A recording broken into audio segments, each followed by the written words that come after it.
আল্লাহ রাব্বুল আলামিন জিবরাইল আলাইহিস সালাতু ওয়াস সালামকে বলেন, জিবরাইল যাও, মুহাম্মদ কেন কান্না করে, কান্নার কারণ জিজ্ঞাসা করো। জিবরাইল আলাইহিস সালাতু ওয়াস সালাম হাজির, এসে জিজ্ঞাসা করে কেন কান্না করেন। যদিও আল্লাহ তাআলা আপনার কান্নার ব্যাপারে জানেন, কান্নার কারণ জানেন, এরপরেও তিনি আপনার কাছে কারণটা শুনতে চান। নবীজি সাল্লাল্লাহু আলাইহি ওয়াসাল্লাম এইবার কান্নার কারণ বললেন। এক কথায় উম্মতের ব্যাপারে যা বলার সব কিছু জিবরাইল আলাইহিস সালামের কাছে বললেন। জিবরাইল আলাইহিস সালাতু ওয়াস সালাম আল্লাহ তাআলার কাছে গিয়ে সব কথাগুলো আবার বলল। আল্লাহ তাআলা জিবরাইল আলাইহিস সালামকে বললেন, জিবরাইল যাও, মুহাম্মদকে জানায় দাও আমি অচিরেই তাকে তার উম্মতের ব্যাপারে সন্তুষ্ট করব, তার উম্মতের ব্যাপারে আমি তাকে অসন্তুষ্ট করব না। রাসূলুল্লাহ সাল্লাল্লাহু আলাইহি ওয়াসাল্লাম আল্লাহ তাআলার কাছ থেকে দুনিয়ায় থাকতেই উম্মতের ব্যাপারে এই কথা পাশ করায় নিয়ে আসছেন। সুবহানাল্লাহ। শুধু তাই না, রাসূলুল্লাহ সাল্লাল্লাহু আলাইহি ওয়াসাল্লাম উম্মতের জন্য যেটা কল্যাণকর, যখন কল্যাণকর, সেটাকে তখনকার জন্যই সংরক্ষণ করে দেন। হাদিসের মধ্যে আসছে, নবীজি সাল্লাল্লাহু আলাইহি ওয়াসাল্লাম বলেন, আল্লাহ তাআলা প্রত্যেকটা নবীকে তার উম্মতের ব্যাপারে বিশেষ এক একটা দোয়া করার সুযোগ দিয়েছে। সব নবী তার উম্মতের ব্যাপারে সেই দোয়া দুনিয়ায় করে ফেলছে। নবীজি বলেন, আমি ওই দোয়াটাকে সংরক্ষণ করে রেখেছি। কিয়ামতের দিন আমি আমার উম্মতের জন্য ওই দোয়াটাকে সুপারিশ হিসাবে আল্লাহ তাআলার কাছে করব, কারণ ওই দিনটা উম্মতের জন্য বড় মুসিবতের হবে। এই জন্য নবীজি ওই দোয়াটাকেও ওই দিনের জন্য সংরক্ষণ করে রাখছে। হারিসুন আলাইকুম বিল মুমিনিনা রাউফুর রহিম।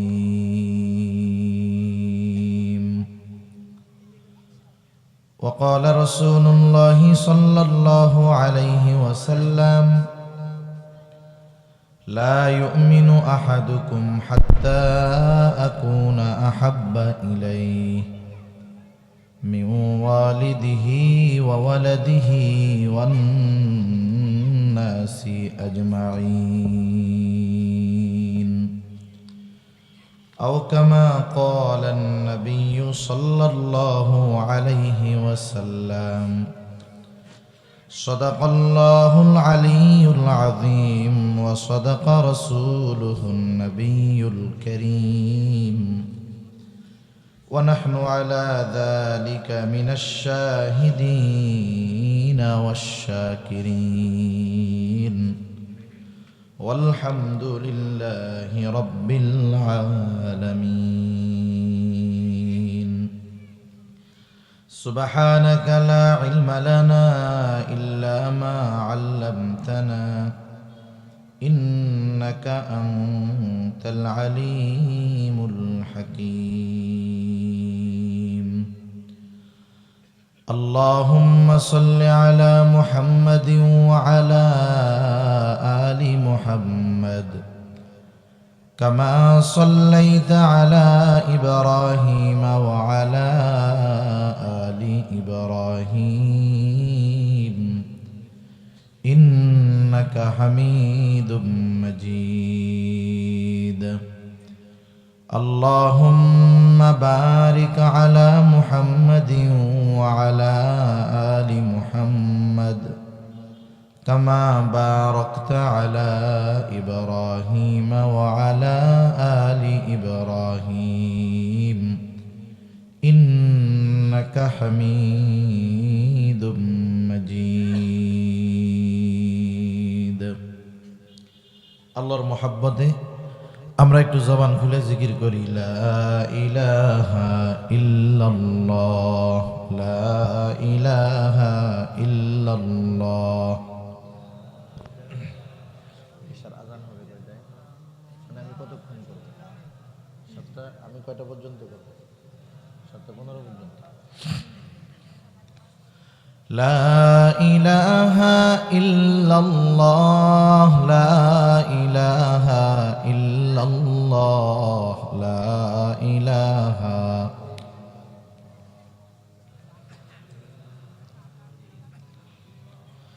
লা ইলাহা ইল্লাল্লাহ মুহাম্মাদুর রাসূলুল্লাহ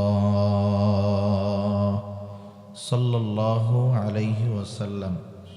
আলহামদুলিল্লাহ। ঐতিহ্যবাহী গোপালগঞ্জ জেলার অন্তর্গত পাইককান্দি পঞ্চপল্লী আল জামিয়াতুল ইসলামিয়া শামসুল উলুম মাদ্রাসা ও ইয়াতিমখানার উদ্যোগে আয়োজিত ৩১তম বার্ষিক ওয়াজ মাহফিল।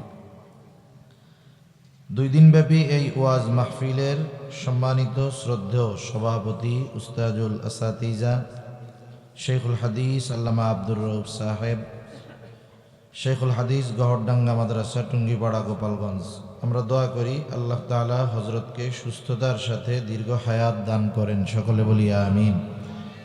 মাহফিলের প্রধান অতিথি, বিশেষ অতিথিবৃন্দ সহ সম্মানিত শ্রদ্ধেয় উলামায়ে কেরাম, সামনে উপস্থিত মুরব্বিয়ানে কেরাম, সমবয়সী যুবক বন্ধু, স্নেহের ছোট ভাই এবং পর্দার অন্তরালে অবস্থানরতা সম্মানিতা শ্রদ্ধা মা ও বোন, দয়াময় আল্লাহ রব্বুল আলামিনের দরবারে অগণিত শুকর যে মহান মালিক আমাদের হায়াতে বরকত দিয়ে সুস্থ রেখে তার মহান হুকুম মাগরিবের নামাজের পর হাদিসের ভাষায় জান্নাতের বাগানে আসার বসার তৌফিক যে মহান মালিক দান করেছেন, সে মহান মানিবকে খুশি করার জন্য মোহাব্বতের সাথে জবান খুলে অন্তর থেকে আমরা একবার কালিমাতুশ শুকর পাঠ করি, আলহামদুলিল্লাহ।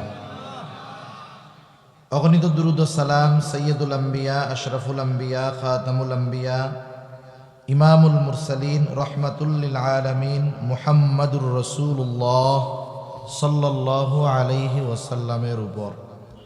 আমি আপনাদের খেদমতে পবিত্র কোরআনুল কারীমের সূরা তাওবা থেকে একটা আয়াত ও রাসূল আকরাম সাল্লাল্লাহু আলাইহি ওয়াসাল্লামের অগণিত হাদিস থেকে একটা হাদিস পাঠ করেছি।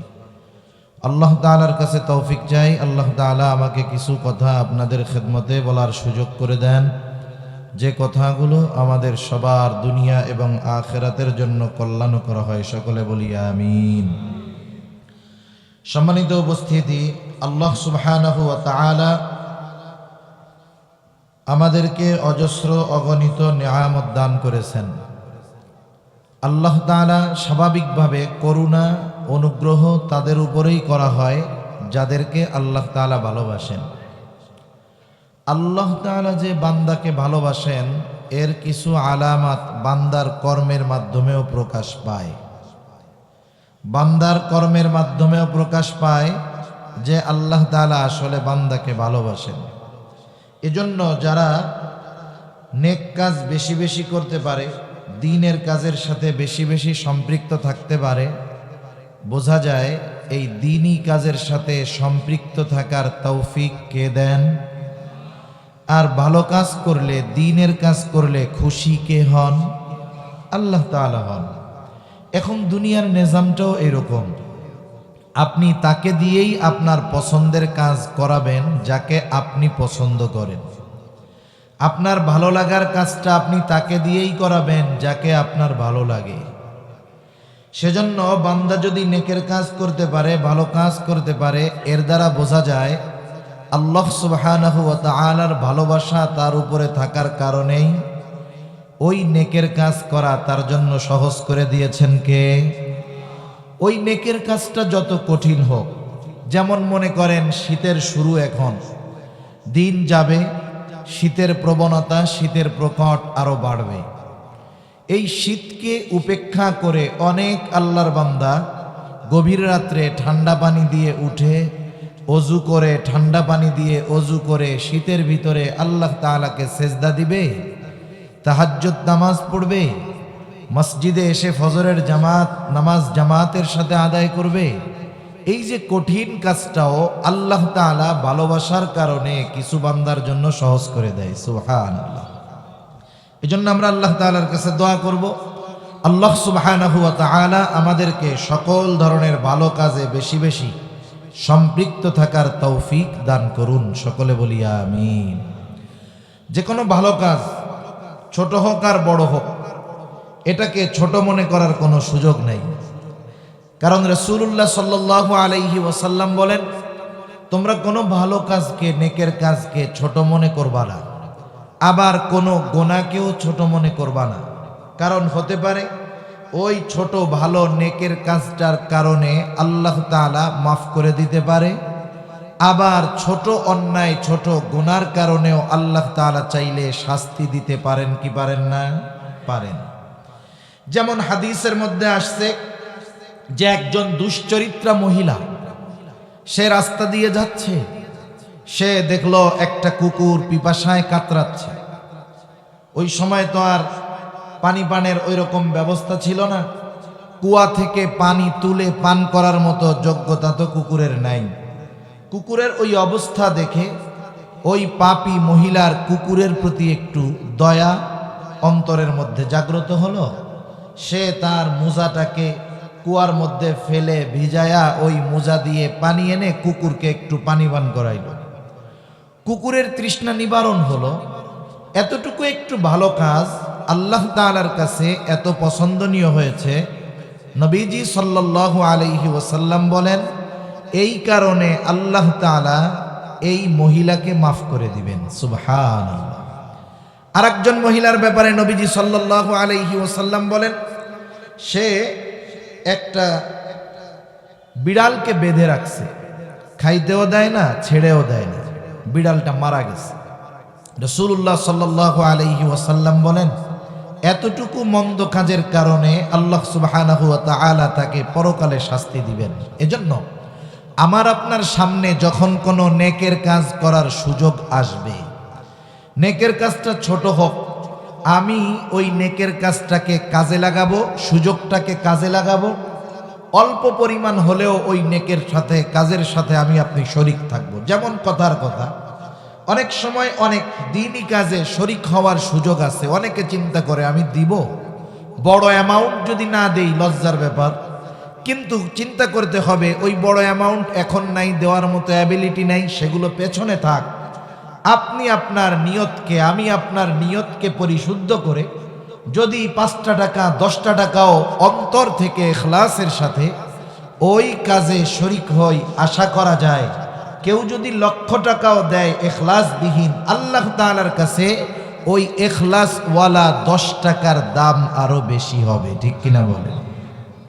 এজন্য যে কোনো নেকের কাজ করার সুযোগ যদি আসে আমরা ছাড়ব না ইনশাআল্লাহ। আল্লাহ তাআলা তৌফিক দান করুন। তাহলে যে কথা বলতেছিলাম যে আল্লাহ সুবহানাহু ওয়া তাআলা আমাদেরকে খুব মোহাব্বত করেন, ভালোবাসেন। এই মোহাব্বতের অন্যতম আরেক নমুনা হলো যে রাসূলুল্লাহ সাল্লাল্লাহু আলাইহি ওয়াসাল্লামের উম্মত আল্লাহ তাআলা আমাদেরকে বানিয়েছেন। এটা আল্লাহ তাআলার পক্ষ থেকে মুমিনদের উপরে বিশেষ এক অনুগ্রহ। এ কথা আল্লাহ তাআলা কুরআনুল কারীমের মধ্যে বলেন। আল্লাহ তাআলা বলেন, লাকাদ মান্নাল্লাহু আলাল মুমিনিনা ইয বা'আসা ফীহিম রাসূলাম মিন আনফুসিহিম। আল্লাহ রাব্বুল আলামিন বলেন মুমিনদের উপর আল্লাহ তাআলার বিশেষ অনুগ্রহ যে আল্লাহ তাদের মধ্য থেকে তাদের জন্য একজন রাসূল প্রেরণ করেছেন। তাহলে রাসূলুল্লাহ সাল্লাল্লাহু আলাইহি ওয়াসাল্লাম হলেন মুমিনদের জন্য বিশেষ অনুগ্রহ। তবে আমার আপনার নবীর ব্যাপারে আল্লাহ তাআলা ঘোষণা করেছেন, আমার আপনার নবী যদিও মুমিনদের জন্য বিশেষ অনুগ্রহ, তবে গোটা সৃষ্টি জগতের জন্যই তিনি রহমত। রাসূল আকরাম সাল্লাল্লাহু আলাইহি ওয়াসাল্লাম গোটা সৃষ্টি জগতের জন্য রহমত। পবিত্র কোরআনুল কারীমের সর্বপ্রথম সূরা সূরাতুল ফাতিহা, এটা স্তর বিন্যাসের দিক দিয়ে 1 নম্বরে সূরা ফাতিহা। সূরা ফাতিহা প্রত্যেক নামাজের প্রতি রাকাতেই তিলাওয়াত করা হয়। ইমামের পেছনে যখন পড়া হয়, ইমামের কেরাত হলো মুসল্লির কেরাত। একা যখন পড়া হয় নিজেও সূরা ফাতিহা পড়া হয়। সূরা ফাতিহার শুরুতেই বলা হয় আলহামদুলিল্লাহি রাব্বিল আলামিন। সূরা ফাতিহার শুরুতেই বলা হয় যে আমরা বলি সকল প্রশংসা আল্লাহ তাআলার জন্য, সকল ধরনের প্রশংসা কার জন্য? আল্লাহ তাআলার জন্য। আল্লাহ তাআলাকে আরেকটু ব্যাখ্যা বিশ্লেষণ করে বলা হয় তিনি হলেন রব্বুল আলামিন। তাহলে আমরা বলি আলহামদুলিল্লাহি রাব্বিল আলামিন, সকল প্রশংসা আল্লাহর জন্য, যিনি জগৎ সমূহের রব, যিনি জগৎ সমূহের প্রতিপালক, তিনি হলেন আল্লাহ। ওই জগৎ সমূহের রব, জগৎ সমূহের প্রতিপালক আল্লাহ আমার আপনার নবীর ব্যাপারে ঘোষণা দিচ্ছেন, ওয়ামা আরসালনাকা ইল্লা রাহমাতাল লিল আলামিন। আল্লাহ তাআলা আমার আপনার নবীর ব্যাপারে ঘোষণা দেন, আমি আপনাকে সৃষ্টি জগতের জন্য তথা জগৎ সমূহের জন্য রহমত হিসাবে প্রেরণ করেছি। সুবহানাল্লাহ। তাহলে আল্লাহ তাআলা হলেন রব্বুল আলামিন আর নবীজি হলেন রহমাতুল লিল আলামিন। আল্লাহ তাআলা তার রুবুবিয়তের বিস্তার যতদূর পর্যন্ত দিয়েছেন, আমার আপনার নবীজিকে আল্লাহ তাআলা ততদূর পর্যন্ত রহমত হিসাবে ঘোষণা করেছেন। সুবহানাল্লাহ। এই অপারেটর ভাই আছে, এই ইগুলো কমান, এত ইটি লাগবে না, আওয়াজটা মাইকের মতো ক্লিয়ার করে দেন, টন টন, ঠিক আছে? তাহলে নবীজি হলেন রহমাতুল লিল আলামিন আর আল্লাহ হলেন রব্বুল আলামিন। ভলিউমটা ছাড়েন একটু, ভলিউম জানান, হ্যাঁ ভলিউম মাইকের মতো আওয়াজ করেন, টন টন। আমার আপনার নবীজি হলেন রহমাতুল লিল আলামিন। সাইডে মাইক আছে না ভাই? সাইডের মাইক দেন, প্রয়োজনে মনিটর দরকার নেই, সাইডের মাইক দিয়ে আওয়াজ ছাড়েন, বেশি ইকোটিকো দরকার নেই, মাইকের আওয়াজটা ক্লিয়ার হলে হালকা ছেড়ে দিলে হবে। তাহলে নবীজি হলেন রহমাতুল লিল আলামিন। নবীজির এই রহমত, নবীজি রহমাতুল লিল আলামিন হওয়ার সুবাদে গোটা দুনিয়ার সব মানুষ এই সুবিধা ভোগ করেছে।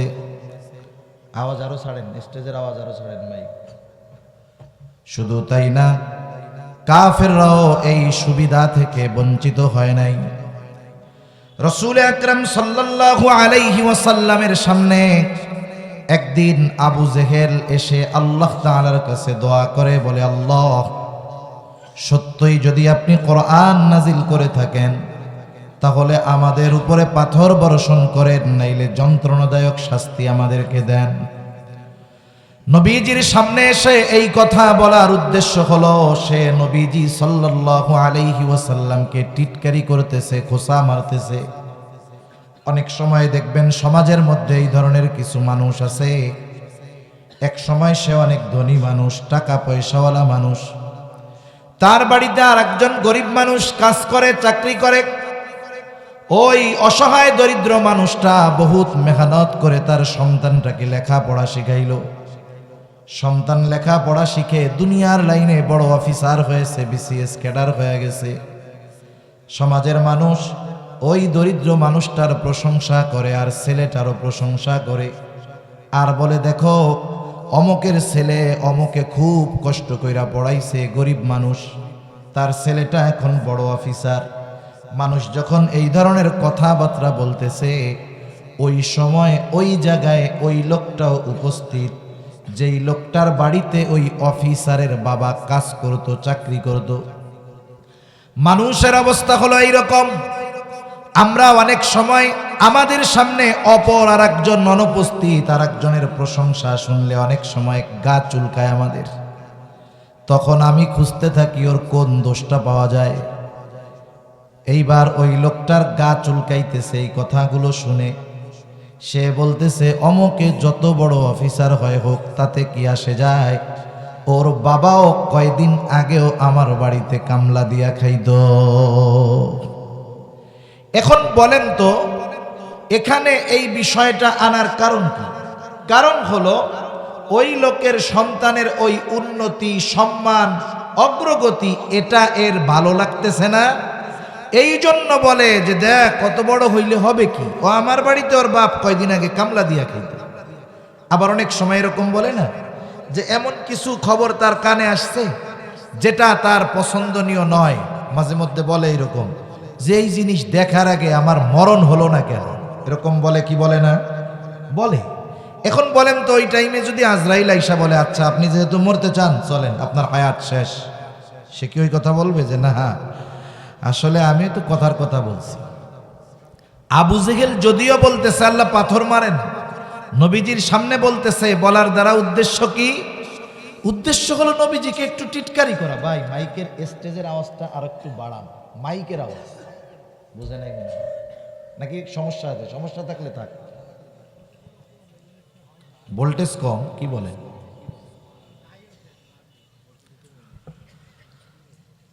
তাহলে আবু জেহেল রাসূলুল্লাহ সাল্লাল্লাহু আলাইহি ওয়াসাল্লামের সামনে এ কথা বলার কারণ হলো সে টিটকারি করে বলতেছে কেমন যেন, মুহাম্মদ তোমার উপরে কোরআন নাজিল হইল কেন? আমি তো নেতা, আমি সমাজের সম্মানিত মানুষ।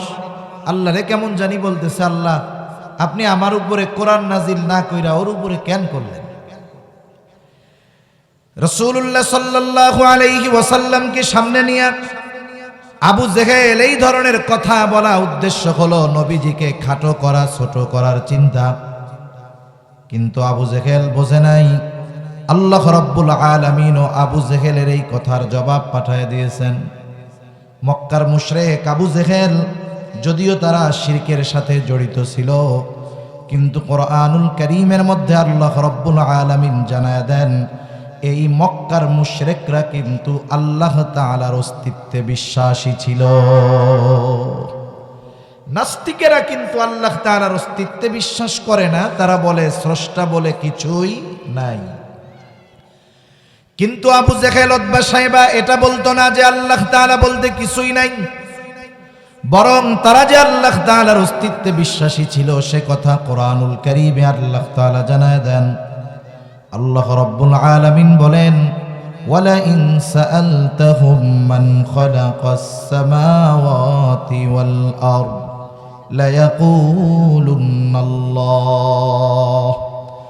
আল্লাহ রাব্বুল আলামিন বলেন, আপনি যদি মক্কার মুশরিকদেরকে জিজ্ঞাসা করেন মান খালাকাস সামাওয়াতি ওয়াল আরদ, আসমান এবং জমিনের স্রষ্টাকে, আল্লাহ তাআলা আগে নিজেই জবাব দিয়ে বলেন, দুইটা তাকিদ যোগ করে আল্লাহ তাআলা বলেন, আপনার এই প্রশ্নের জবাবে তারা যা বলবে শুনে নেন। তারা বলবে লা ইয়াকুলুন্নাল্লাহ, অবশ্যই অবশ্যই আসমান জমিনের স্রষ্টা হলেন আল্লাহ। এরপরে আল্লাহ তাআলা আর এক জায়গায় বলেন, ওয়ালা ইন সাআলতাহুম মান নাযালা মিনাস সামাই মাআন ফাআহইয়া বিহিল আরদা বা'দা মাউতিহা লা ইয়াকুলুন্নাল্লাহ। আল্লাহ তাআলা বলেন, আপনি যদি তাদেরকে জিজ্ঞাসা করেন মান নাযালা মিনাস সামাই মাআ, কে আসমান হতে পানি বর্ষণ করে, শুধু তাই না ওই বর্ষিত পানির দ্বারা কে মৃত জমিনকে পুনরায় পুনরুজ্জীবিত করে। এই যে সামনে আস্তে আস্তে চৈত্র মাস আসবে, শীতের পরে যেই জমিনটা আমরা বসে আছি এটাও হয়তো শুকনা ঠনঠনা চৌচির হয়ে যাবে।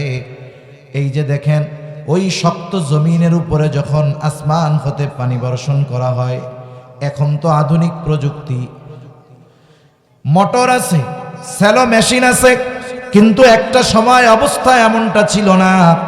ওই মক্কার মুশরিকরাও আসমানওয়ালার আসমানি পানির জন্য অপেক্ষায় থাকতো।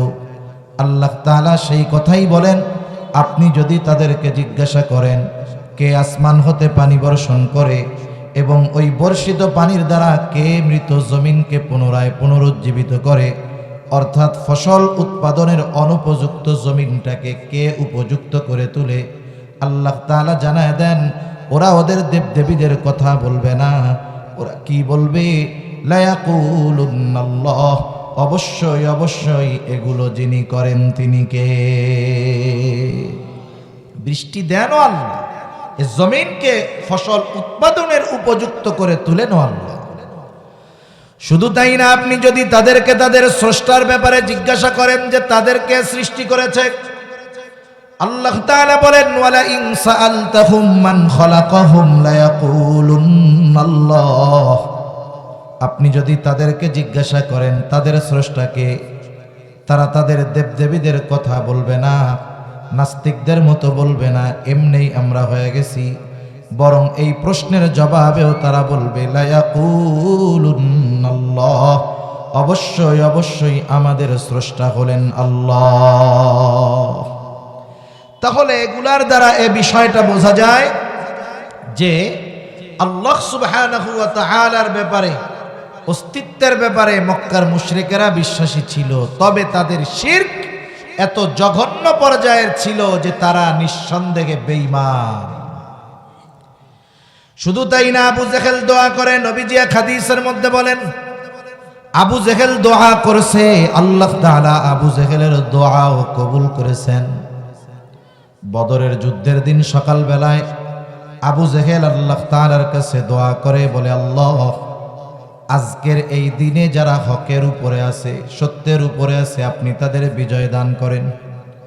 নবীজি সাল্লাল্লাহু আলাইহি ওয়াসাল্লাম বলেন আল্লাহ তাআলা আবু জেহেলের দোয়া কবুল করেছেন এবং ওই দিন যারা হকের উপরে ছিল, সত্যের উপরে ছিল, আল্লাহ তাআলা তাদেরকে বিজয় দান করেছে।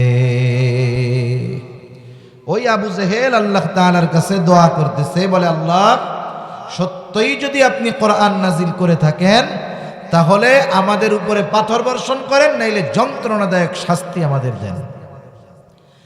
আল্লাহ তাআলা আবু জেহেলের এই দোয়ার আওয়াজ তো আল্লাহ তাআলা শুনছেন, নবীজির মাধ্যমে জবাব আল্লাহ তাআলা পাঠায় দিয়েছেন। আল্লাহ তাআলা জবাবে বলেন, না হাবিব, আপনি ওদেরকে জানায় দেন, আপনি তাদেরকে জানায় দেন, ওমা কানাল্লাহু লিয়ুআযযিবাহুম ওয়া আনতা ফীহিম, আপনি তাদেরকে জানায় দেন, কেমন যেন আল্লাহ তাআলা বলতেছে, আবু জেহেল, তুমি যেটা চেয়েছো সেটা আমি তোমাকে দিতাম, কিন্তু না দেওয়ার কারণ হলো রহমাতুল লিল আলামিন তোমাদের মাঝে আছে, এই জন্য এটা দিলাম না, যে আমি তাদেরকে, আপনি তাদের মধ্যে থাকা অবস্থায় কোনো আযাব দিব না। আল্লাহ তাআলা নবীজির জবান দিয়ে জানায় দিচ্ছেন যে তুমি তো আযাব চাইতেছ, পাথর বর্ষণ চাইতেছ, তা নবীজি তো রহমাতুল লিল আলামিন, উনি যেহেতু তোমাদের মধ্যে আছে, ওনার সম্মানার্থে আযাবের উপযুক্ত হওয়ার পরেও আমি তোমাদেরকে আযাব দিব না, কারণ উনি হলেন গোটা সৃষ্টি জগতের জন্য রহমত। এজন্য রাসূলুল্লাহ সাল্লাল্লাহু আলাইহি ওয়াসাল্লাম দোয়া করেছেন আল্লাহ তাআলার কাছে, আমাদের গুনার কারণে আল্লাহ তাআলা যেন আমাদেরকে সমূলে নির্মূল না করে দেন। আল্লাহ তাআলার কাছে দোয়া করেছেন যে আল্লাহ, আমার উম্মতের পাপের কারণে আপনি তাদেরকে সমূলে বিনাশ করে দিয়েন না। এই জন্য মাঝে মধ্যে একটু নড়াচড়া দিয়ে আল্লাহ তাআলা সতর্ক করে দেয়। আজকেও আমাদের দেশে ভূমিকম্প হয়েছে, খোঁজ খবর আছে নাকি আপনাদের? ভূমিকম্পর বৈজ্ঞানিক কারণ দেখেন ভিন্ন কথা, প্লেটের নড়াচড়া হয়, এই জন্য ভূমিকম্প হয়, এটা বিজ্ঞানীরা কারণ বের করছে। কিন্তু ভূমিকম্পের মূল কারণ জমিনের উপরে পাপাচার, অনাচার, গোনা, অন্যায়, জুলুম বেড়ে যাওয়ার কারণে জমিন মাঝে মধ্যে নড়া দিয়া সতর্ক করে দেয়। দুনিয়াব্যাপী ঘন ঘন ভূমিকম্প হইতেছে। আজকে ভূমিকম্পের মাত্রা ছিল 5.8, কিন্তু এই ভূমিকম্পের সময়টা ছিল বেশ লম্বা। আমার জন্ম যতদিন, এতদিন যেই কয়েকটা ভূমিকম্প টের পেয়েছি, এত দীর্ঘ সময় নিয়ে কোনো ভূমিকম্প হয় না। সময়টা বেশ লম্বা, কয়েক সেকেন্ডের মধ্যে কমপ্লিট হয়ে গেছে, কিন্তু আজকে বেশ লম্বা সময় নিয়ে ঝাঁকুনি কাঁপুনি থাকছে। একটু চিন্তা করে দেখেন, কিয়ামতের আগে এই ভূমিকম্প বেড়ে যাবে। ভাই আওয়াজ এটা দিতে বলেন, আওয়াজ আরো কমতেছে আস্তে আস্তে মাইকের, শুনতে পারতেছেন? আমার কানে আওয়াজ আসতেছে না, এই জন্য। তা যাই হোক, কিয়ামতের আগে ভূমিকম্প বেড়ে যাবে, কিন্তু আল্লাহ তাআলা উম্মতে মুহাম্মাদিকে একসাথে শেষ করে দিবেন না। এটা নবীজির দোয়ার বরকত। রাসূল আকরাম সাল্লাল্লাহু আলাইহি ওয়াসাল্লাম আমাদের জন্য আল্লাহ তাআলার কাছে দোয়া করে গিয়েছেন, কারণ উম্মতের প্রতিও তার যথাযথ দরদ, মোহাব্বত, ভালোবাসা ছিল। আমরা তো নবীজিকে ভালোবাসি, নবীজিও কিন্তু আমাদের ভালোবাসতেন। হাদিসের আলোকে নবীজির ভালোবাসার কথা স্পষ্টভাবে জানা যায়। রাসূলুল্লাহ সাল্লাল্লাহু আলাইহি ওয়াসাল্লাম কেমন ভালোবাসতেন আমাদের। আব্দুল্লাহ ইবনে আমর ইবনুল আস রাদিয়াল্লাহু তাআলা আনহু থেকে বর্ণিত হাদিস, তিনি বলেন আন্নান নবিয়্য সাল্লাল্লাহু আলাইহি ওয়াসাল্লাম তাআলা আলাইহিস সালাম, তিনি বলেন রাসূল আকরাম সাল্লাল্লাহু আলাইহি ওয়াসাল্লাম তিলাওয়াত করলেন যা আল্লাহ তাআলা ইব্রাহিম আলাইহিস সালাতু ওয়াস সালামের ব্যাপারে নাজিল করেছেন। কি নাজিল করেছেন? আল্লাহ ইব্রাহিম আলাইহিস সালাতু ওয়াস সালাম তার গুনাহগার উম্মতের জন্য আল্লাহ তাআলার কাছে দোয়া করছে। ইব্রাহিম আলাইহিস সালাম তার গুনাহগার উম্মতের জন্য আল্লাহ তাআলার কাছে মাগফিরাত কামনা করেছে, দোয়া করেছে। কারণ প্রত্যেকটা নবী তার উম্মতকে ভালোবাসে। উম্মত যদি কাফেরও হয় তার প্রতিও নবীজির ভালোবাসা থাকে। বরং কিছু কিছু ক্ষেত্রে এমন হয়, একটা লোকের যদি একাধিক সন্তান থাকে, সব সন্তানগুলো ভালো, মুত্তাকি, পরহেজগার, আর একটা হলো খারাপ। বলেন তো মা বাবা বাকি কয়েকজনের জন্য চিন্তা বেশি করে নাকি খারাপটার জন্য চিন্তা বেশি করে? এটা ভালোবাসার কারণে। শুধু তাই না, যখনই আল্লাহ তাআলার কাছে দোয়া করে তখনই বলে আল্লাহ এই ছেলেটা যদি বাকিগুলার মতো নেককার হয়ে যাইতো, ভালো হয়ে যাইতো, তাহলে আমি মরেও শান্তি পাইতাম। এরকম বলে না? বলে। দোয়াও বেশি করে, চিন্তাও এটার জন্য বেশি করে। কেন করে? ছেলে তো খারাপ, কেন করে? ভালোবাসার কারণে করে। উম্মত যত গুনাহগার হোক, পাপী হোক, প্রত্যেকটা নবী তার উম্মতকে ভালোবাসে। ইব্রাহিম আলাইহিস সালাতু ওয়াস সালাম তার উম্মতকে ভালোবাসেন, যদিও সবাই পাপী, গুনাহগার। সবাই গুনাহগার নয়, সবাই নেককার নয়, সবাই ঈমানদার নয়। ইব্রাহিম আলাইহিস সালাম আল্লাহ তাআলার কাছে দোয়া করতেছেন, বলেন রব্বি ইন্নাহুন্না আদলালনা কাসীরাম মিনান নাস ফামান তাবিআনি ফাইন্নাহু মিন্নি ওয়া মান আসানি ফাইন্নাকা গফুরুর রহিম। ইব্রাহিম আলাইহিস সালাতু ওয়াস সালাম বলতেছেন, ও আমার রব, এই প্রতিমাগুলো, এই মূর্তিগুলা অধিকাংশ মানুষকে পথচ্যুত করে ফেলছে, পথভ্রষ্ট করে ফেলছে। যারা আমার অনুসরণ করেছে তারা তো আমার দলভুক্ত। ওমান আসানি, যারা আমার আনুগত্য প্রকাশ করে নাই, মূর্তি পূজা বাদ দেয় নাই, ঈমান আনে নাই, এরাও তো আমার উম্মত।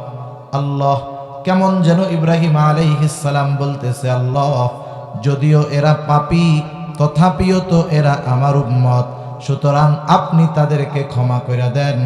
কেন?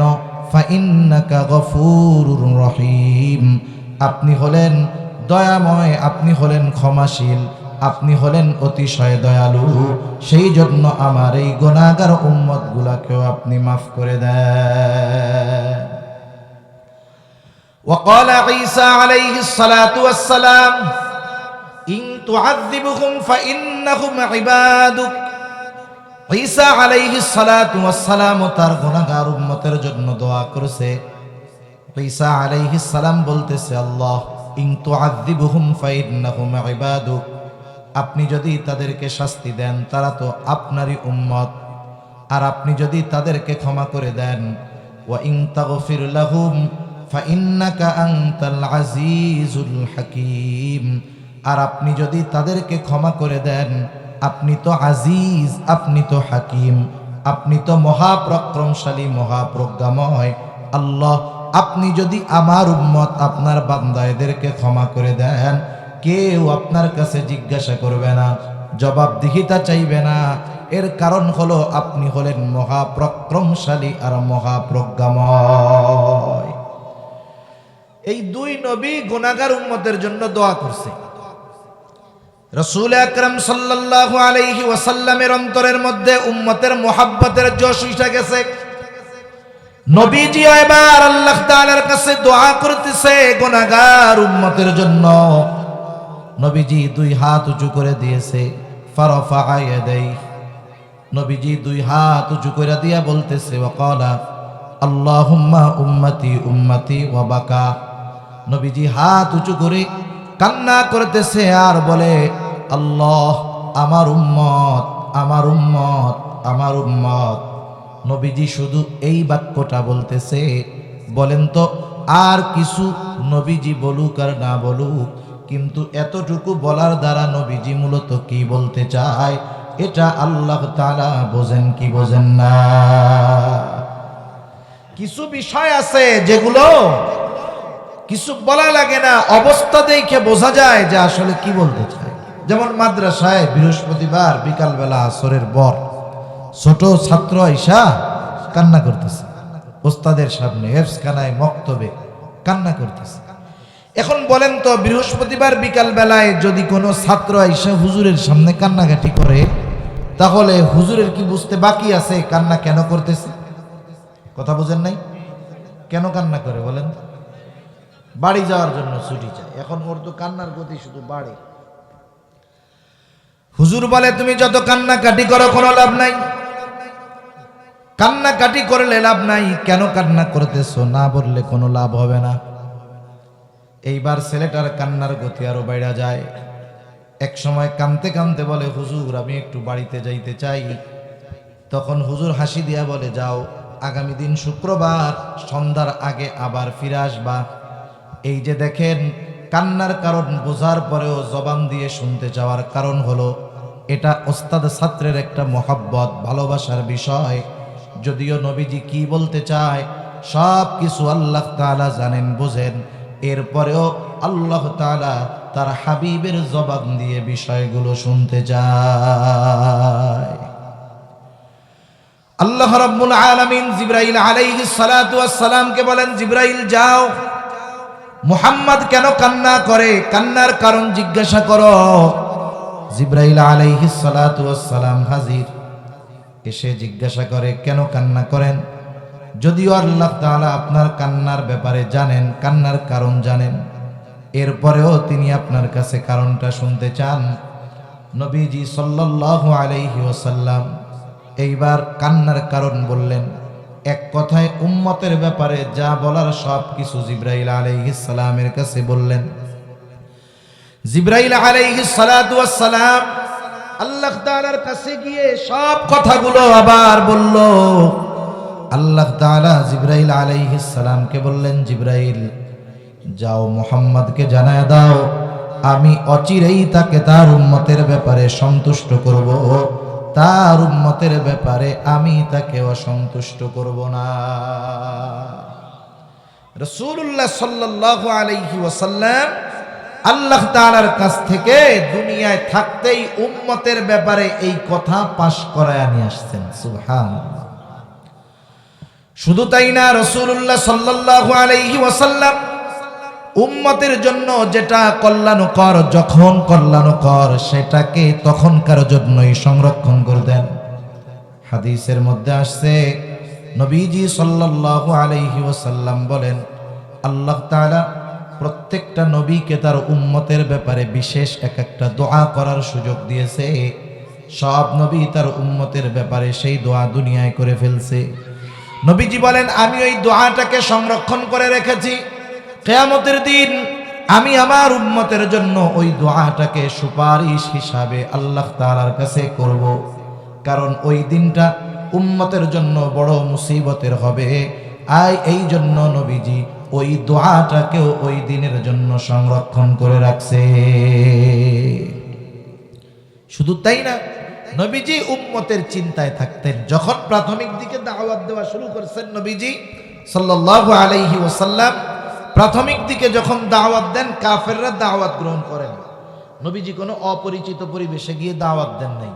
নবীজি যাদের মাঝে দাওয়াত দিয়েছেন তারাও নবীজিকে চিনে, নবীজিও তাদেরকে চিনে। প্রায় 40 বছর নবীজি তাদের মধ্যে অবস্থান করেছেন।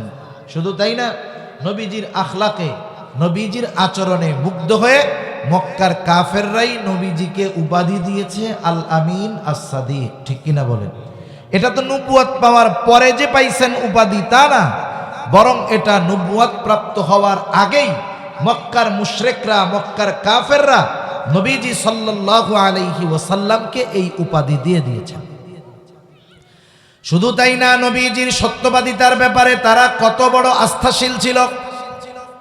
যখন রাসূলুল্লাহ সাল্লাল্লাহু আলাইহি ওয়াসাল্লামের উপরে আল্লাহ তাআলা আয়াত নাযিল করলেন, ওয়া আনদির আশীরাতাকাল আকরাবিন, আল্লাহ তাআলা আয়াত নাযিল করলেন এখন আর গোপনে দাওয়াত হবে না। 3 বছর গোপনে দাওয়াত দেওয়ার পর আল্লাহ তাআলার আদেশ আসলো প্রকাশ্যে দাওয়াত দেন। নবীজি এবার সাফা পাহাড়ের উপরে দাঁড়ায় গেলেন। নবীজি দাঁড়ায়া সকল মক্কার বাসিন্দাদেরকে আহ্বান করলেন। এমনি ওই পাহাড়ের এক মর্যাদা ছিল। সাফা পাহাড়টা হলো আবু কুবাইস পাহাড়েরই একটা অংশ। এই আবু কুবাইস এই পাহাড়ের উপরে দাঁড়িয়ে যদি কোনো অপরিচিত ব্যক্তিও মক্কাবাসীর কাছে সাহায্য চাইতো, ওই পাহাড়ের সম্মানার্থে ব্যক্তি যেই হোক, মক্কার মানুষেরা ওই ব্যক্তিকে সাহায্য করার জন্য ছুটে আসতো। একেবারে অপরিচিত মানুষ, সে শুধু দাঁড়ায় ডাক দিছে, সাহায্য চেয়েছে, আর মানুষে ছুটে আসতো তাকে সাহায্য করার জন্য। আজকে এখানে দাঁড়াইছে মুহাম্মাদুর রাসূলুল্লাহ সাল্লাল্লাহু আলাইহি ওয়াসাল্লাম। এখন মক্কার সব মানুষ ছুটে আসছে যে আমাদের আল আমিন আমাদের ডাকছে। কি জন্য ডাকছে? নবীজি সাল্লাল্লাহু আলাইহি ওয়াসাল্লাম তাদেরকে বলতেছে, আমি যদি তোমাদেরকে বলি এই পাহাড়ের পেছনে পাদদেশে একদল অশ্বারোহী সৈন্য আক্রমণ করার জন্য অপেক্ষমান, তোমরা কি আমার কথা বিশ্বাস করবা নাকি? এ কথা বলার সাথে সাথে মক্কার কাফেররা সমস্বরে বলতেছে, হ্যাঁ মুহাম্মদ, অবশ্যই তোমার এই কথা আমরা বিশ্বাস করব, কারণ হলো ইতিপূর্বে আমরা তোমাকে কখনো মিথ্যাবাদী পাই নাই। তুমি এখন পর্যন্ত যত কথা বলছো তুমি সব সত্য কথা বলেছ। এই 40 বছরে একবারও আমরা তোমার কাছ থেকে কোনো মিথ্যা কথা পাই নাই। এজন্য কাফেররা নবীজি সাল্লাল্লাহু আলাইহি ওয়াসাল্লামের ব্যাপারে বিভিন্ন কথা বলে অপবাদ দিয়েছে, কিন্তু চারিত্রিক বিষয়কে উল্লেখ করে কখনো অপবাদ দেওয়ার সাহস পায় নাই। মক্কার মুশরিকেরা নবীজির বিরুদ্ধে 3টা অভিযোগ তুলত। কয়টা অভিযোগ? 3টা। একটা বলতো উনি পাগল, আরেকটা উনি জাদুকর, আরেকটা উনি কবি। এই 3 বিষয় বলে ওনাকে মানুষদের থেকে দূরে সরানোর চেষ্টা করত। আর এই 3টার কোনোটাই ব্যক্তির ক্যারেক্টার অথবা চরিত্রের সাথে সম্পৃক্ত নয়। মক্কার কাফেররাও আমার আপনার নবীজির চারিত্রিক বিষয় নিয়ে কথা বলার সাহস পায় নাই।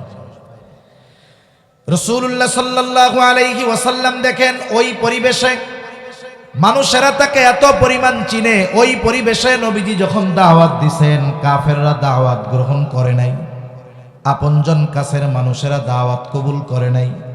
স্বাভাবিক কি হয়, অপরিচিত একটা মানুষ যদি আমার কথা না শোনে দুঃখ নাই, ওরেও আমি চিনি না, সেও আমাকে ভালো চিনে না।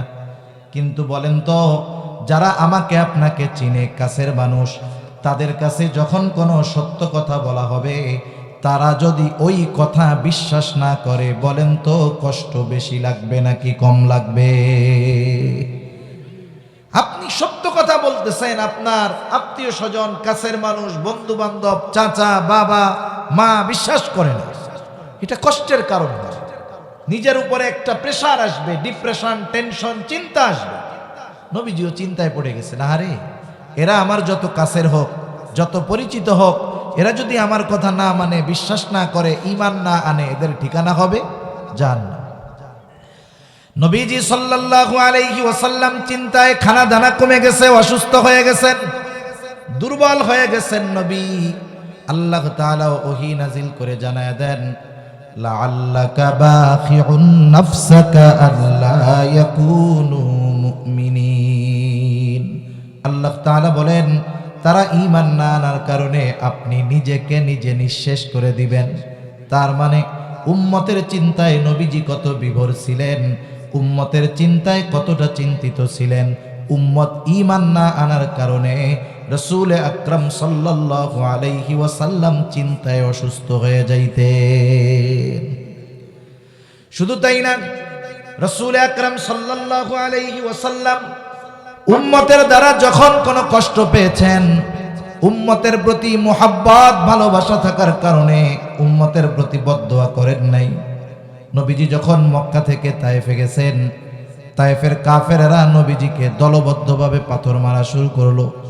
এমন নয় যে ছোট ছোট পাথর মারছে, রাসূলুল্লাহ সাল্লাল্লাহু আলাইহি ওয়াসাল্লামের গায়ে বড় বড় ধারালো ধারালো পাথর তারা নিক্ষেপ করেছে, যার কারণে পাথরের আঘাতে কেটেও গেছে, দাগ হয়ে গেছে শরীরের মধ্যে।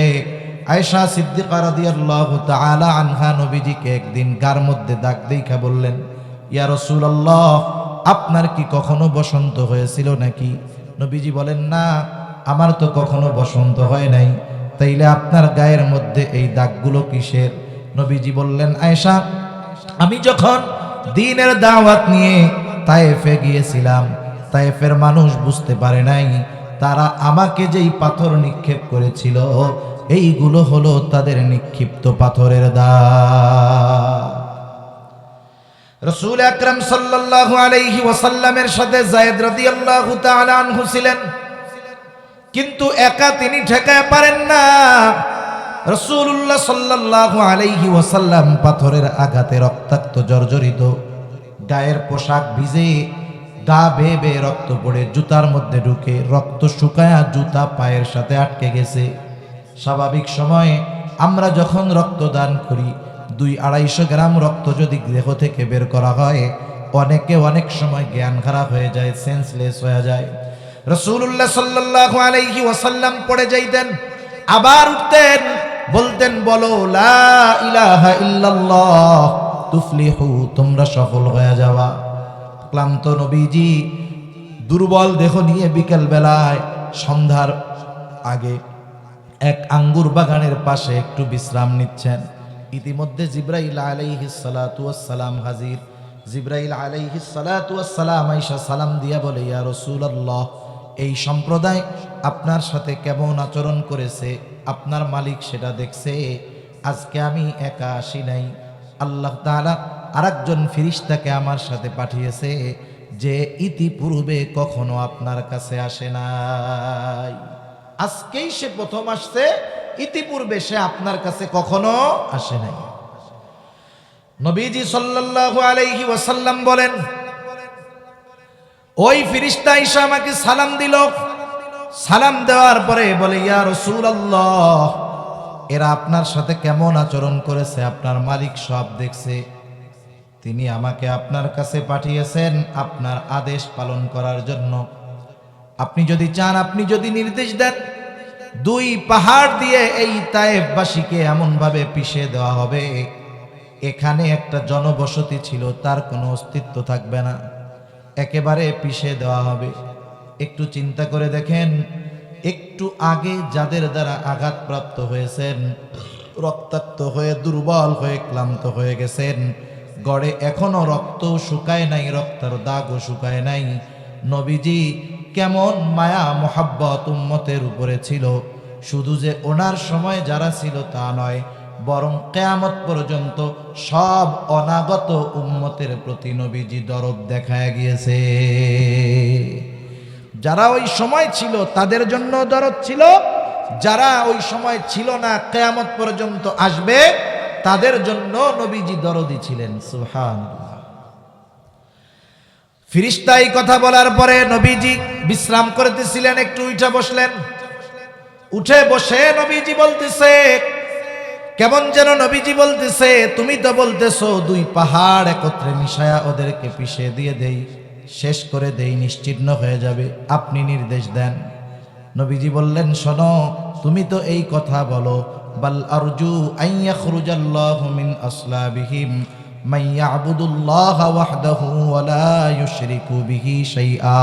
নবীজি বলেন, আমি তো আল্লাহ তাআলার কাছে এই আশা পোষণ করি, আল্লাহ তাআলা এই সম্প্রদায়ের মধ্য থেকে এমন এক জাতি বের করবে যারা এক আল্লাহর ইবাদত করবে, তার সাথে কারো শরীক করবে না। ওরা যা করে করুক, ওদের পরবর্তী প্রজন্ম হয়তো ঈমান আনবে, সেজন্য এদেরকে এই কাজ করা যাবে না। একটু চিন্তা করে দেখেন আমরা কতটা প্রতিশোধ পরায়ণ। 15-20 বছর আগে কেউ যদি আমার দিকে একটু চোখ গরম করে তাকায়া থাকে, 20 বছর পরে আমি যদি পাওয়ারফুল হয়ে যাই, আমি চিন্তা করি যেই চোখ বড় করে আমার দিকে তাকাইছে ওই চোখই উঠাইবেন না। আমাদের প্রতিশোধের নেশা এমন বেশি, কিন্তু নবীজি সাল্লাল্লাহু আলাইহি ওয়াসাল্লামের উম্মতের প্রতি কেমন দরদ, যেই উম্মতের আঘাতে নবীজি রক্তাক্ত হয়ে গেছেন, কাফের থাকা এই উম্মতগুলোর আঘাতে রক্তাক্ত নবীজি সামান্য প্রতিশোধ নেন নাই, এমনটাও বলেন নাই হালকা একটু দিয়ে সাইজ করে দেন, এটাও বলেন নাই। বরং বলতেছে আমি তো আশা করি এদের মধ্য থেকে এমন এক জাতি বের হবে যারা এক আল্লাহর ইবাদত করবে, তার সাথে কারো শরীক করবে না। এজন্য রাসূলুল্লাহ সাল্লাল্লাহু আলাইহি ওয়াসাল্লাম আমাদেরকে ভালোবাসার নিদর্শন রেখে গেছেন। আরো হাদিস বলা যাবে, নবীজি যে আমাদেরকে ভালোবাসেন এ ব্যাপারে কারো সন্দেহ আছে নাকি? কোনো সন্দেহ নাই। নবীজি আমাদেরকে কত ভালোবাসেন, বাস্তবতা হলো আমি আমাকে যত ভালোবাসি, আমি আমার জন্য যত চিন্তিত, তার চাইতে নবীজি আমাকে বেশি ভালোবাসেন, এবং আমার নাজাতের জন্য আমি যত চিন্তিত তার চাইতে বেশি চিন্তিত আমার আপনার নবী। যেই নবী উম্মতকে এত ভালোবাসেন, আর এই ভালোবাসার সাক্ষ্য স্বয়ং আল্লাহ তাআলা দিয়েছেন। কে দিয়েছেন? আল্লাহ তাআলা দিয়েছেন। আল্লাহ রাব্বুল আলামিন বলেন, লাকাদ জাআকুম রাসূলুম মিন আনফুসিকুম আজিজুন আলাইহি মা আনিতুম হারিসুন আলাইকুম বিল মুমিনিনা রাউফুর রহিম। আল্লাহ তাআলা বলেন, লাকাদ জাআকুম রাসূলুম মিন আনফুসিকুম, তোমাদের মধ্য থেকে তোমাদের জন্য এমন একজন রাসূলের আগমন হয়েছে যিনি আজিজুন আলাইহি মা আনিতুম, তোমাদের জন্য যেটা কষ্টের সেটা ওই নবীজির জন্য কষ্টের। সুবহানাল্লাহ। তার মানে উম্মত যেটার দ্বারা কষ্ট পাবে ওই কষ্টটা নবীজিও অনুভব করেন। এই জন্য সাহাবায়ে কেরাম যখন নবীজির কাছে আইসা কোনো কষ্টের কথা বলতেন, কেমন যেন নবীজিও সেই কষ্টটা অনুভব করতেন। আল্লাহ তাআলা বলেন, আজিজুন আলাইহি মা আনিতুম, তিনি তোমাদের জন্য হলেন আজিজ, সমব্যথী। তোমরা যেটাতে কষ্ট পাও তিনিও সেটাতে কষ্ট পান। তোমাদের কষ্ট নবীজির কষ্টের কারণ হয়, তিনি হলেন হারিসুন আলাইকুম, তোমাদের জন্য তিনি হলেন অতি কল্যাণকামী। কিন্তু মুমিনদের জন্য স্পেশাল দুইটা। আল্লাহ তাআলা বলেন, বিল মুমিনিনা রাউফুর রহিম, বিশেষ করে মুমিনদের জন্য তিনি হলেন রউফ, তিনি হলেন রহিম। রউফ রহিম এই শব্দ দুটো হলো আল্লাহ তাআলার গুণবাচক নামগুলোর মধ্যে অন্যতম দুইটা নাম। অতি সদয় পরম দয়ালু রউফুর রহিম হলেন আল্লাহ। সেই আল্লাহ উম্মতের প্রতি নবীজির দরদ, মায়া, মোহাব্বত, ভালোবাসা বোঝাতে গিয়ে বলতেছেন, নবী হলেন মুমিনদের জন্য রউফুর রহিম, নবী হলেন মুমিনদের জন্য অতি সদয় পরম দয়ালু। কে বলতেছেন বলেন তো? নিজের গুণবাচক নাম উম্মতের প্রতি নবীজির মোহাব্বত বর্ণনা করতে গিয়ে নিজের গুণবাচক নাম আল্লাহ তাআলা নবীর শানে ব্যবহার করেছেন। তার মানে এ কথা বুঝতে কষ্ট হওয়ার কথা নয়, নবীজি আমাদেরকে সর্বোচ্চ ভালোবাসতেন। যেই নবী এত ভালোবাসে আমাদের, এখন বলেন তো সেই নবীর প্রতি আমাদের ভালোবাসার দরকার আছে না নাই? আছে। নবীজিকে ভালোবাসতে হবে নিজের জীবনের চাইতে বেশি। কিছু ভালোবাসা আছে, এটা আপ ডাউনের সুযোগ আছে, কম বেশি করার সুযোগ আছে। বাবার সাথে সন্তানের ভালোবাসা, এটাও দ্বীনের কারণে শত্রুতায় পরিণত হতে পারে। বাবার বিরোধী হয়ে যেতে পারে সন্তান, সন্তানের বিরোধী হয়ে যেতে পারে বাবা। সাহাবায়ে কেরাম দেখায়া দিছে, আবু উবাইদা ইবনুল জাররাহ রাদিয়াল্লাহু তাআলা আন যুদ্ধের ময়দানে, বদর যুদ্ধের সময় তার বাপ জাররাহ কাফেরদের পক্ষে যুদ্ধ করতে আসছে। আবু উবাইদা চিন্তা করলেন বাবার থেকে দূরে দূরে সৈরা যুদ্ধ করবে, কিন্তু বাবার দিকে নজর রাখতেছে বাবা কি করে। খেয়াল করছে একবার দুইবার নবীজিকে হত্যার চেষ্টা করতেছে, আক্রমণের চেষ্টা করতেছে জাররাহ। তৃতীয়বার যখন আবু উবায়দা দেখলো তার বাবা জাররাহ পুনরায় ওই কাজ পুনরাবৃত্তি করার চেষ্টা করতেছে, এইবার ওনার ধৈর্যচ্যুত হয়ে গেছেন। উনি এইবার আর বাবাকে ছাড় দেন নাই। আল্লাহর মোহাব্বতে, নবীর মোহাব্বতে নিজে গিয়ে তলোয়ার দিয়ে নিজের বাবাকে দুনিয়া থেকে বিদায় করে দিয়েছে। এটা দুনিয়ার কোনো স্বার্থে করেন নাই, নবীজির মোহাব্বতে করছে। কার মোহাব্বতে? নবীজির মোহাব্বতে। এজন্য কিছু বিষয় আছে যেই ভালোবাসাগুলো আপ ডাউন হতে পারে। সম্পর্কের যে ভালোবাসা এটা আপ ডাউন হইতে পারে, কিন্তু নবীজির প্রতি ভালোবাসা এটা ডাউন হওয়ার কোনো সুযোগ নাই, শুধু বাড়তে হবে। এটা শুধু বাড়তে হবে, এটা কমার কোনো সুযোগ নাই।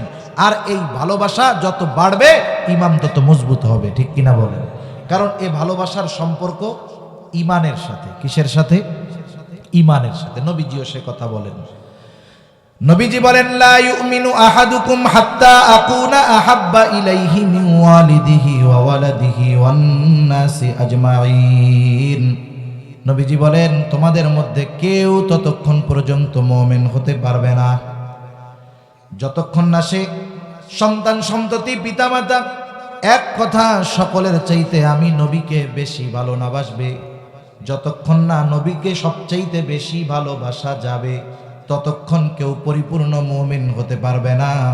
এই ভালোবাসা শুধু যে সন্তান সন্ততি মা বাবার চাইতে বেশি হবে তা নয়, বরং এই ভালোবাসাটা হবে মুমিনের জীবনের চাইতেও বেশি। আল্লাহ এবং তার রাসূলের ভালোবাসা যদি সবচাইতে উপরে না থাকে তাহলে দ্বীনের উপরে চলা যাবে না। দেখবেন খোঁজ খবর নিয়ে যারা দ্বীনের উপরে বেশি চলে, শরীয়তের অনুশাসন বেশি মেনে চলে, এক কথায় দ্বীনের উপরে সর্বোচ্চ নিজেকে পরিচালনার চেষ্টা যারা করেন চলেন, খোঁজ নিয়ে দেখবেন এরা আল্লাহ এবং রসুলকেও ওই রকম বেশি ভালোবাসে। যে আল্লাহ এবং রসুলকে বেশি ভালোবাসে, দ্বীন মানা তার জন্য সহজ। যদিও ওই আইনটা, শরীয়তের নিয়মটা কঠিন মনে হতে পারে, কিন্তু আল্লাহ এবং রসুলকে সর্বোচ্চ ভালোবাসার কারণে ওই কঠিনটা তার কাছে কঠিন থাকে না। আল্লাহ এবং রসুলের ভালোবাসা ওই কঠিন বিষয়গুলো তার জন্য সহজ করে দেয়, ঠিক কিনা বলেন? রাসূলুল্লাহ সাল্লাল্লাহু আলাইহি ওয়াসাল্লামকে সেই জন্য জীবনের চাইতে বেশি ভালোবাসার দরকার। ভালোবাসবো কেমনে? আমরা তো নবীজিকে সামনে পাই নাই, সামনে পাইলে সর্বোচ্চ ভালোবাসা যায়। সাহাবায়ে কেরাম নবীজিকে সামনে পাইছেন, সর্বোচ্চ ভালোবাসা বাসছেন জীবন দিয়ে, সম্পদ দিয়ে। আবু বকর তার সব সম্পদ আইনা নবীজির খেদমতে হাজির করছে। হযরতে তালহা উহুদের ময়দানে নিজের বুকটাকে নবীজির জন্য ঢাল বানায় দিয়েছে। আমরা কেমনে ভালোবাসবো এই চিন্তা আমাদের মধ্যে আসবে স্বাভাবিক। এই জন্য নবী ১৫০০ বছর আগে উম্মতে মুহাম্মাদির জন্য জানায় দিয়েছেন, উম্মতেরা তোমরা কেমনে আমাকে ভালোবাসবা শুইনা নাও। নবীজিকে ভালোবাসার পদ্ধতি নবীজি বলে দিয়েছেন। নবীজিকে কেউ যদি নিজস্ব বানানো পদ্ধতিতে ভালোবাসতে চায়, ভালোবাসা হবে না, বরং কিছু কিছু সময় বেয়াদবি হয়ে যায়। দেখেন না, কেউ কেউ নবীজিকে ভালোবাসা দেখাতে গিয়ে নবীজিকে বলে আলিমুল গায়েব। নবীজি গায়েবের খবর জানেন, নবীজি গায়েব জানেন, সব জানেন। একটা হলো জানানো আর একটা হলো জানা। জানতে হয় কারো মাধ্যমে। রাসূলুল্লাহ সাল্লাল্লাহু আলাইহি ওয়াসাল্লামকে সব গায়েবের খবর, অদৃশ্যের খবর জানাইছেন কে? আল্লাহ। নবীজির কাছে গায়েবের খবর আছে, এই গায়েবের খবর নবীজিকে দিছেন আল্লাহ। আর গায়েবের সব বিষয়গুলো জানেন কে? আল্লাহ। নবীজিকে আল্লাহ যতটুকু জানাইছেন নবীজি ততটুকু জানে, সেই বিষয়গুলো উম্মতের জন্য নবীজি জানায়া দিছেন। এই জন্য নবীজিকে আলিমুল গায়েব বলার সুযোগ নাই। নবীজির কাছে গায়েবের ইলম নাই, গায়েবের খবর আছে। নবীজিকে আল্লাহ তাআলা যেটা জানাইছেন নবীজি ওইটা জানছে।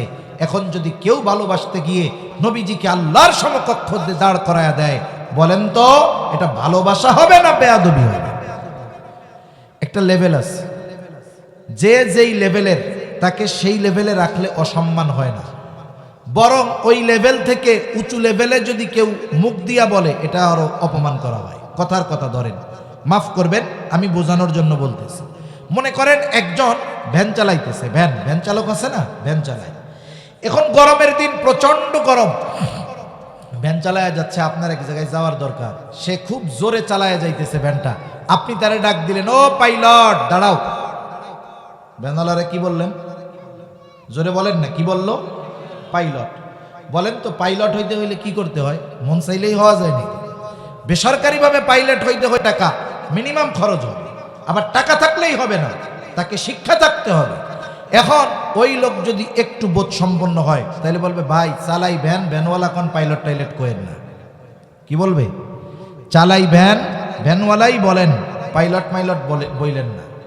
এখন দেখেন, আপনি মনে যদি তারে তখন বলেন যে বেটা পাইলট হইতে কত টাকা লাগে জানো? হ্যাঁ তুমি চালাও ভ্যান, তাতে কি পাইলট কইছি রাগও কেন? ও বলবে, ভাই এটা বইলা অপমান করেন না আমারে। তার মানে দেখেন, সে যেই লেভেলের, আপনি যখন তাকে ওই লেভেল থেকে উপর লেভেলে জুড়ায় দিতে চাইলেন, সে অপমান বোধ করলো, সে সম্মান বোধ করে নাই। কেউ যদি নবীজিকে আল্লাহর সমকক্ষ দাঁড় করায় দিতে চায়, এতে নবীজি খুশি হবেন না, বরং যারা এটা করে নবীজিকে ভালোবাসার দাবি করতে চায়, ওরা বরং নবীজিকে অপমান করে। ঠিক কিনা বলেন? সেজন্য নবীজিকে ভালোবাসার পদ্ধতি নবীজি শিখায় দিয়েছেন। নবীজির পদ্ধতিতে যদি আমরা নবীজিকে ভালোবাসি তাইলে কোনো বিপদ নাই। নবীজিকে কেমনে ভালোবাসতে হবে? নবীজি বলেন, মান আহাব্বা সুন্নতি ফাকাদ আহাব্বানি ওয়া মান আহাব্বানি কানা মাই ফিল জান্নাহ। নবীজি বলেন, যে আমার সুন্নাতকে ভালোবাসলো সে আমি নবীকে ভালোবাসলো, যে আমি নবীকে ভালোবাসলো সে আমার সাথে জান্নাতে অবস্থান করবে। নবীর সাথে জান্নাতে অবস্থান করতে চাই সবাই। এ আশা কার কার আছে? হাত উঁচা করি তো, নারায়ে তাকবীর, মাশাআল্লাহ, হাত নামাই। একটু চিন্তা করেন, নবীজির সাথে জান্নাতে থাকার খবর, সংবাদ, এটা সাহাবায়ে কেরামের কাছে এত আনন্দের ছিল। হযরত আনাস রাদিয়াল্লাহু তাআলা আনহু বলেন, একদিন এক গ্রাম্য সাহাবী আসছে। গ্রামের কিছু মানুষ আছে, এদের কথাবার্তায় আমরা মনে করি এরা মূর্খ, আসলে মূর্খ না, এটা তাদের সরলতা, বুঝে না আর কি। সরল মানুষ মুখ দিয়ে আসছে, তা বলে দিচ্ছে। নবীজি একজনের সাথে কথা বলতেছে, ওই লোক দৌড়ে গিয়ে নবীজির কাছে গিয়ে বলতেছে, মাতাসা, কিয়ামত কখন হবে? বলার একটা ভাব আছে, যেমন একই কথা প্রেজেন্টেশনের কারণে, উপস্থাপনের কারণে অর্থের মধ্যে, বুঝের মধ্যে আকাশ জমিন ফারাক হয়ে যায়। মনে করেন একজন আমাকে বা আপনাকে বলছে, চা খান। আপনি বললেন কি? খাবো না। চা খাবো না মানে? খাবো না মানে কি? এখন খাবো না। কিন্তু আপনি কথাটা যদি একটু ধাক্কা দিয়ে বলেন, চা খাবেন বা চা খান, খাবো না, বলেন তো অর্থ কি হইল? কি হইবে? মানে খাবো মানে যা আছে সব খাবো, শব্দ এক, বাক্য এক, শুধুমাত্র বলার ভঙ্গিমার কারণে অর্থের পুরা বিপরীত একটা অর্থ দাঁড়ায় গেছে। এখন ওই সাহাবী আয়েশা যেভাবে বলছে যে কখন কিয়ামত হবে, ওনার ভাবটা এরকম যে উনি কিয়ামতের জন্য রেডি, কিন্তু কিয়ামত আসতেছে না, এরকম হলো অবস্থা। আপনি এই বিজয় বাসা গিয়ে টিকিট কাটছেন বাসের, 10টার গাড়ি, এখন 10:30 বাজে, আপনি তো যাওয়ার জন্য রেডি নাকি? বাস তো আধা ঘন্টা লেট, কাউন্টারে যে কি বলেন ওই সময়, এই মিয়া বাস কই, আসে না কেন, বা বাস কখন আসবে? টিকিট কাটার আগে বাস কখন আসবে, আর টিকিট কাটার পরে, সময় হওয়ার পরে বাস কখন আসবে, এই দুই কথার মধ্যে তফাৎ আছে। আপনি যখন টিকিট কাটছেন 10টার টিকিট, বাস আসে নাই, 10:20 যায় বলতেছেন বাস কখন আসবে, এই বলার দ্বারা কি আছে? এর মধ্যে কথা আছে। এই মিয়া টিকিট কাইটা বসে আছি, 10টার গাড়ি, এখনো খবর নাই, বাস কেন আসে না? এই হলো কথাটা। তা ওনার বলার ভাব হলো এরকম যে কিয়ামতের জন্য উনি প্রস্তুত, কিন্তু কিয়ামত আসতেছে না। এজন্য নবীকে জিজ্ঞাসা করতেছে যে কিয়ামত কখন আসবে। কিছু প্রশ্নের পরে জবাব দেওয়ার চাইতে আবার প্রশ্ন করাটা জরুরি হয়ে যায়। নবীজি সাল্লাল্লাহু আলাইহি ওয়াসাল্লাম কথা শেষ, এবার বলতেছে ওই ব্যক্তি কোথায় যে প্রশ্ন করলো, মাতাসা, কিয়ামত কখন হবে? ওই লোকটা বলে, ইয়া রাসূলুল্লাহ আমি। নবীজি এবার বলতেছে, মা আ'দাত্তা লাহা, কিয়ামতের জন্য তুমি কি প্রস্তুতি নিয়েছো, কি সংগ্রহ করেছো? লোকটা গ্রামের মানুষ, সহজ সরল মানুষ, একেবারে সাথে সাথে জবাব দিয়ে দিল যে আমি আল্লাহ এবং তার রাসূলকে ভালোবাসি। নবীজি সাল্লাল্লাহু আলাইহি ওয়াসাল্লাম বুঝলেন এই লোকের এই জবাবের মধ্যে কোনো কৃত্রিমতা নাই, এই লোকটাই কথাটা অন্তর থেকে বলছে। নবীজিও তাকে বললেন যে যাকে ভালোবাসে তার সাথে অবস্থান করবে। লোকটা এবার বাড়ির পথে হাঁটা দিল। হযরত আনাস রাদিয়াল্লাহু তাআলা আনহু বলেন, নবীজির মুখে এই কথা শুনবার পর, ঈমান আনার পরে আমরা এতটা খুশি হই নাই নবীজির মুখে এই কথা শুনে আমরা যতটা খুশি হয়েছি। তাহলে সেই নবীজির সাথে থাকার সুযোগ জান্নাতের মধ্যে নসিব হয়ে যাবে যদি নবীজির সুন্নাতকে আমরা মহব্বত করি। আর একটা বিষয় হলো, নবীজির সাথে থাকতে হইলে জান্নাতেও যাওয়ার দরকার। তাইলে জান্নাতে যাবে কারা? নবীজি বলেন, কুল্লু উম্মতি ইয়াদখুলুনাল জান্নাতা ইল্লা মান আবা, আমার সব উম্মত জান্নাতে প্রবেশ করবে আবা উম্মত ছাড়া। জিজ্ঞাসা করা হলো, ইয়া রাসূলুল্লাহ, আবা উম্মত কারা? নবীজি বললেন, মান আতাআনি দাখালাল জান্নাহ ওয়া মান আসানি ফাকাদ আবা, যে আমার আনুগত্য করলো সে জান্নাতে প্রবেশ করবে, যে আমার আনুগত্য করলো না সে আবা উম্মত, সে জাহান্নামে যাবে। তাহলে দুই হাদিসকে যদি মিলানো হয়, কথাটা এই রকম হয় যে নবীজির সুন্নাতকে মুহাব্বত করে যারা অনুসরণ করবে তারাই জান্নাতে যাবে, নবীর সাথে থাকবে। এই জন্য নবীজিকে যদি ভালোবাসতে হয় তাহলে নবীজির সুন্নাতকে মুহাব্বতের সাথে অনুসরণ ছাড়া বিকল্প নাই। এখন বলেন, নবীজির সুন্নাত মানতে গেলে বিভিন্ন কথা আসে না?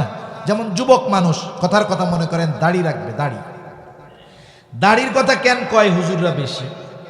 দাড়ির সুন্নাতের কথা হুজুররা কিন্তু বেশি বলে, বুজুর্গানে দিনও বলে, ওলামায়ে কেরাম বলে, যারা নসিহত করে এরা বলে। কেন? দাড়ি হলো এমন এক সুন্নাত যেই সুন্নাতের কারণে অন্যান্য অনেক সুন্নাত সহজ হয়ে যায়।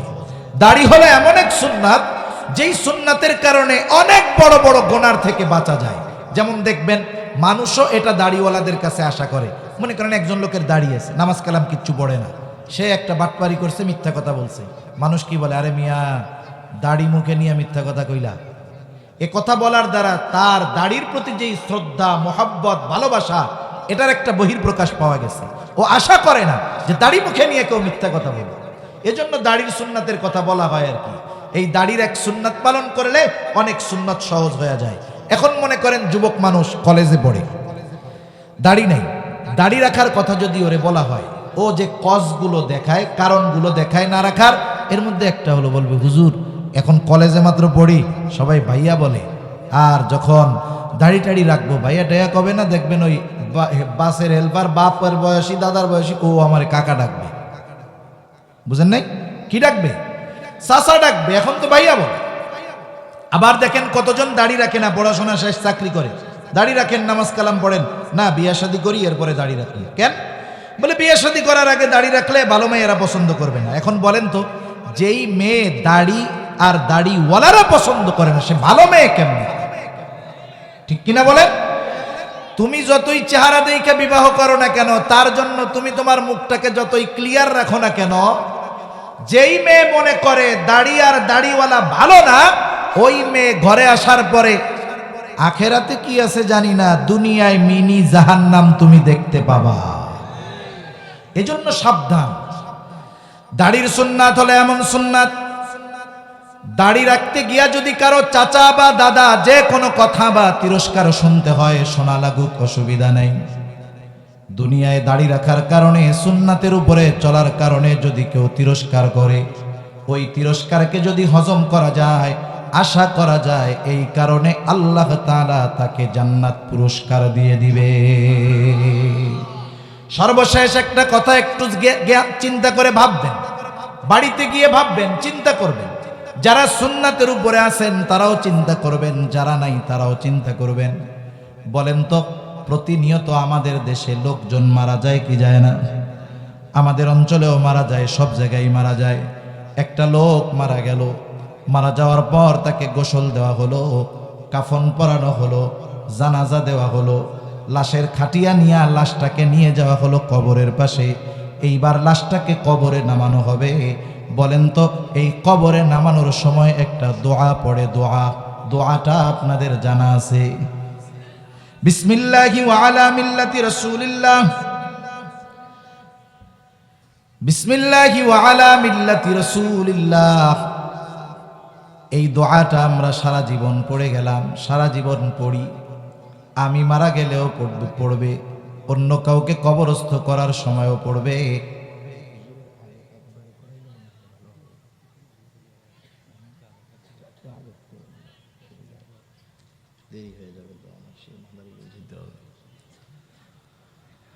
বিসমিল্লাহি ওয়া আলা মিল্লাতি রাসূলিল্লাহ সারা জীবন আমরা পড়েছি, আমাদেরকে কবরে রাখার সময় ওই দোয়াটা পড়া হবে।